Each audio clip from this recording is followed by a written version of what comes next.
हमारे 6 हिंदू कॉर्पोरेटर जीते हैं। इसी के लिए पेट में दर्द शिवसेना और बीजेपी को हो रहा है। हरे भरे बयान को ले देकर कम्युनल एंगल देकर पूरे महाराष्ट्र की हवा ये लोग खराब करना चाहते हैं। सरकार को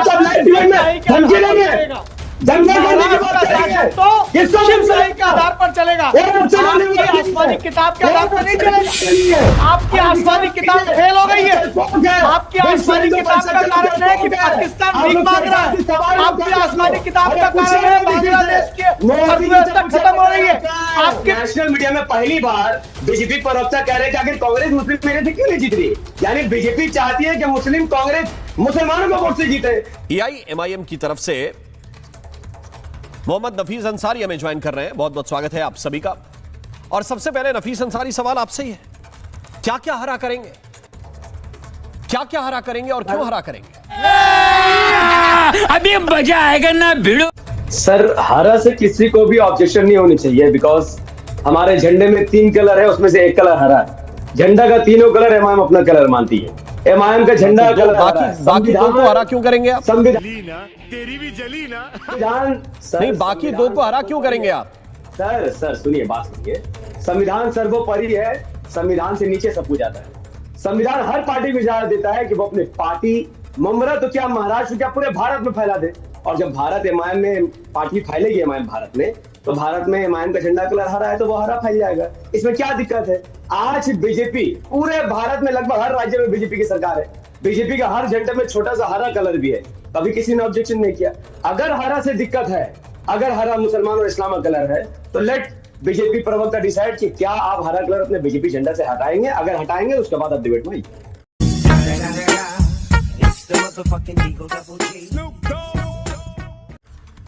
क्या कहना चाह रहे हैं? मैंने आप ये समझ रहे हैं कि ये कक्षा 2 की क्लास चल रही है? बोलने दे, तकलीफ हुआ है बेचारे को, बोल। नहीं, बिल्कुल है ना। और कक्षा 3 की क्लास को पढ़ाना है आपको, तो बच्चों को जो बोल दिया उन्होंने मान लिया। अबे जल्दी बोल, कल सुबह पनवेल निकलना। यही शहर बोल के आई थी थाने में जाकर। सुन लीजिए नफीस भाई, अरे भाई सुन लीजिए। यही शहर थाने में बोल के आई थी जो आपने बोला। फिर क्या तकलीफ हो गई इम्तियाज जलील को? सर भाई मामला तो खत्म हो गया था ना वहां। एक पार्षद से पुलिस ने सवाल पूछा, मामला वहीं समाप्त हो गया। हाँ, आपकी बात सही है। अरे आपको पेड़ पौधे लगाने हैं, झंडे का रंग हरा रखना है, अपने झंडे पूरे देश में लगाने हैं, किसको प्रॉब्लम है? प्रॉब्लम वहां है जहां इम्तियाज जलील शुरू कर रहे हैं। रुको जरा, सबर करो। शुरू कर रहे हैं। आप बताइए ना, कीर्ति सुमैया है एक जेनजी मुस्लिम नेता जो हिजाब पहनकर मुंबई का विकास करना चाहती है, क्यों उसको मेंटली टॉर्चर किया, क्यों उसको नोटिस भेजा? ये नीतीश सरकार रोज डायरेक्टली बयान देता है, उसके खिलाफ तो कोई नोटिस नहीं दे रहा है। इस देश में संविधान से देश चलेगा, बीजेपी के हिसाब से देश नहीं चलेगा। पुलिस कभी कीर्ति सुमैया या फिर नीतीश राणे को तो नहीं देती है नोटिस, तो क्यों नोटिस, तो फिर इनको क्यों दे रहे? तो क्यों नोटिस भेजा? ये थाने में जाकर बताना था ना शहर को कि क्यों नोटिस भेजा।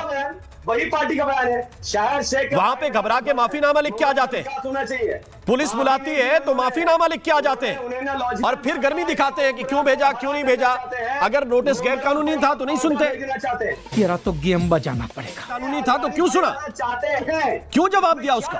बीजेपी को क्या जवाब दिया शायर शेख जी ने? उन्होंने सही कहा, मुमरा को हरा भरा बनाना चाहते हैं और वो 5 साल से मुमरा के लिए काम कर रही है। कितनी नाली उसने तो इनसे ना आपको क्या दिक्कत होती है भाई? हरियाणी करवा दी है। क्यों किरीट सुमैया जाकर शिकायतें करते हैं?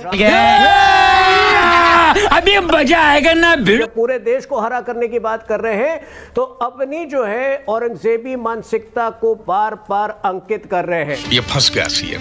मैं पूछता हूँ भारतीय जनता पार्टी की सरकार से, जितेंद्र आवाज शरद पवार का आदमी है, शरद पवार का नेता है। ये पूरा बखेड़ा जितेंद्र आवाज के दरमियान था, शहर सिंह के पिताजी के लिए था। आखिर बीजेपी क्यों शरद पवार के लिए बैटिंग कर रही है? बीजेपी क्यों जितेंद्र आवाज के लिए बैटिंग कर रही है? ये सबके सोच से परे है। या तो आप जितेंद्र आवाज को पहले अपनी पार्टी में ले लीजिए या शरद पवार से कहिए वो एक्शन लेंगे। मुझे कैसे भी करके निकाल मेरे भाई, मैं फंस गया हूँ यहाँ। प्रॉब्लम उन दोनों के दरमियान था, या हिंदू मुस्लिम का मुद्दा था ही नहीं। लेकिन देखिए मैं जवाब देता हूँ जी, तो इनसे ना पूरे मुद्दा को हिंदू मुस्लिम बना दिया। भारत ऊपर से भी हरा दिखता है और भारत, मैं जवाब देता हूँ। पहली बॉल में 6। महाराष्ट्र में हमारी सरकार है, आपको महाराष्ट्र में औकात दिखाना हमारा काम है। बहुत तेज हो रहा है, बहुत तेज। बीजेपी से एक सवाल मैं करता हूँ, संविधान में जहाँ पे हर पार्टी का विस्तार होना चाहिए, एमआईएम विस्तार करना चाहती महाराष्ट्र में, आप कैसे रोक देंगे बताइए मुझे, कैसे रोक देंगे आप? कौन सा आपके पास अधिकार है रोकने का? चलिए जवाब दीजिए बीजेपी प्रवक्ता से। ये फंस गया सीएम। देखिए राम मोहन जी, मैंने पहले शुरुआत में कहा था, मैंने पूरे शुरुआत में कहा था कि ये वो पार्टी है जो संविधान को कभी नहीं मानती, तो उस परिप्रेक्ष्य में आपको इस बयान को देखना होगा। माफी मांगी ये लोग अभी भी। खत्म, bye bye, tata, goodbye. 15 minute की जो बात की थी कि पुलिस हट जाएगी तो सारे हिंदुओं को मारे, पहले माफी मांगिए। जब तक आप अपनी पुरानी हरकतों के लिए माफी नहीं मांगेंगे, तब तक आपके जब आप हरा रंग की बात करेंगे, हम उसे नजरिए से देखेंगे कि जिस नजरिए से मैंने जो बात शुरू में कही नफीस अंसारी, उसको आपको समझना चाहिए। इस देश के लोग बहुत अच्छी तरह से समझते हैं। तू समझा? हाँ नहीं तू समझा। 15 मिनट पुलिस हटा दे तो हम हिंदुस्तान पलट देंगे। जरा सबर करो। तेलंगाना के अंदर वहां ओवैसी ब्रदर्स को थैंक यू बोल रहे थे रेवंत रेड्डी, आपके चीफ मिनिस्टर जी। हमारी चीफ मिनिस्टर थैंक यू बोल रहे हैं दोनों ओवैसी ब्रदर्स को। एमआईएम के प्रवक्ता भी आपकी बात में हंस रहे हैं। गजब बेइज्जती है। जो राजा जो आपने देखा होगा ना, 700 साल डायनेस्टी था, सोशल फैब्रिक कैसे किसने किसको फॉलो करा है? हम फॉलो नहीं करते। ठीक, यूडीए बीजेपी का बी टीम, अब साजिद रशीदी बीजेपी का बी टीम, सबको बी टीम। एक मिनट रुक जाइए। सोशल फैब्रिक कैसे बनेगा? आप मुसलमान वोट नहीं कर रहा है, आप फ्रस्ट्रेट हो गए। नफीस अंसारी, संभाजी महाराज ये मुगलों से आजादी के लिए नहीं लड़े क्या? लड़ाई में तो कन्वर्ट हो गए भाई, उसी लड़ाई में कन्वर्ट हो गए हो। ये फंस गया सीएम। उसी लड़ाई में कन्वर्ट हो गए और कह रहे हैं हमसे क्या लेना देना, किससे लेना देना है? आखिर ये देश अपना इतिहास भूल जाए, ये देश अपना इतिहास भूल जाए। महाराष्ट्र की धरती है, शिवाजी, छत्रपति शिवाजी की धरती है। अगर ज्यादा अपनी जो आवाज है ज्यादा ऊंची करेंगे तो फिर मुंह तोड़ जवाब मिलेगा। तेरा तो गेम बजाना पड़ेगा। आपको दिक्कत है, आप लाइव डिबेट में धमकी समझ लीजिए, दंगा भड़काएंगे। शर्म आ रही है सुन के, इसलिए सुन लीजिए, सुन लीजिए, आवाज नीचे करके सुनिए। ये क्या मोहन को शर्म आ रही है? ये देश और शांति से चल रहा है। बोलिए क्या करेंगे? ये गैर संवैधानिक भाषा बोल रहे हैं। चलेगा काम ये देश कर रहा है। एमआईएम इलेक्शन लड़ेगी, क्या करेंगे आप? कोशिश मत करिए। एमआईएम चुनाव लड़ेगी, क्या करेंगे? उसमें खलल डालने की कोशिश मत करिए। झंडा फहरेगा, क्या करेंगे आप? आप चुनावी झंडे के बारे में बात करिए ना, आप क्यों कह रहे हैं? आप किसकी बात कर रहे हैं? ये सबको मालूम है।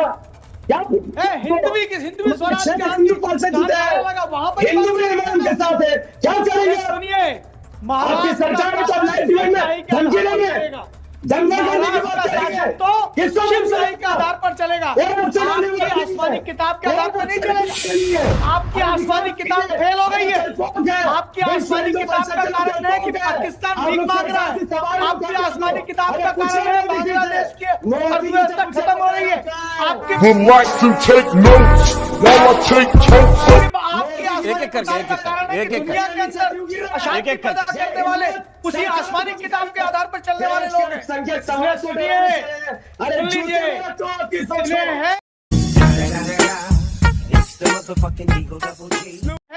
कितने में बात करिए, ज्यादा बोलेंगे एक करके समस्या हो जाएगी। इस प्रकार की हरकतें कर पा रही हैं तो इसके लिए जिम्मेदार कांग्रेस पार्टी है। जली ना, तेरी भी जली ना। बिहार में चुनाव में 6 असेंबली सीट जो है कांग्रेस को मिली, 5 एआईएमआई को मिली। तो कांग्रेस पार्टी और जो तथाकथित सेक्युलर पार्टीज है वो जिम्मेदार है इस प्रकार की जो ये लोग खुलेआम धमकियां दे रहे हैं। बोलने दे, तकलीफ हुआ है बेचारे को, बोल। कांग्रेस पार्टी को शर्म नहीं आती कि एआईएमआईएम से पीछे चल रही है जगह जगह पर? तो इंजी मैं सीधा सवाल पूछ रहा हूँ, क्या आपको जरा सा भी दुख नहीं होता, अफसोस नहीं होता कि आज आप एआईएमआईएम से पीछे चल रहे हैं जगह जगह पर? नेशनल मीडिया में पहली बार बीजेपी प्रवक्ता कह रहे हैं कि आखिर कांग्रेस मुस्लिम मेरे से क्यों नहीं जीत रही? यानी बीजेपी चाहती है कि मुस्लिम कांग्रेस मुसलमानों को वोट से जीते, लेकिन मुसलमान ये नहीं कर रहा है। हमारे 6 हिंदू कॉर्पोरेटर जीते हैं, इसी के लिए पेट में दर्द शिवसेना और बीजेपी को हो रहा है। हरे भरे बयान को ले देकर कम्युनल एंगल देकर पूरे महाराष्ट्र की हवा ये लोग खराब करना चाहते हैं। मुझे कैसे भी करके निकाल मेरे भाई, मैं फंस गया हूँ यहाँ। लेकिन हमारी जितनी सीटों पर जीती है उतनी सीटों पर हरा भरा बनाएगी, पेड़ पौधा लगाएगी। का मतलब आप जाने, हमें पता है कि सकारात्मक रूप से प्रगति की राजनीति कैसे करने हैं। आपके जैसे भड़काऊ भाषण देके लोगों की तुष्टीकरण नहीं करते हैं हम। तुष्टीकरण की राजनीति, वोट बैंक की राजनीति, ये आप रमेश चौधरी कोई बात करें। सिर्फ इतना इस डिबेट के माध्यम से आप लोगों से कहना है कि ये संकेतों के जरिए जो बड़ी बातें कहने की कोशिश हो रही है उसको आप लोगों को समझना चाहिए।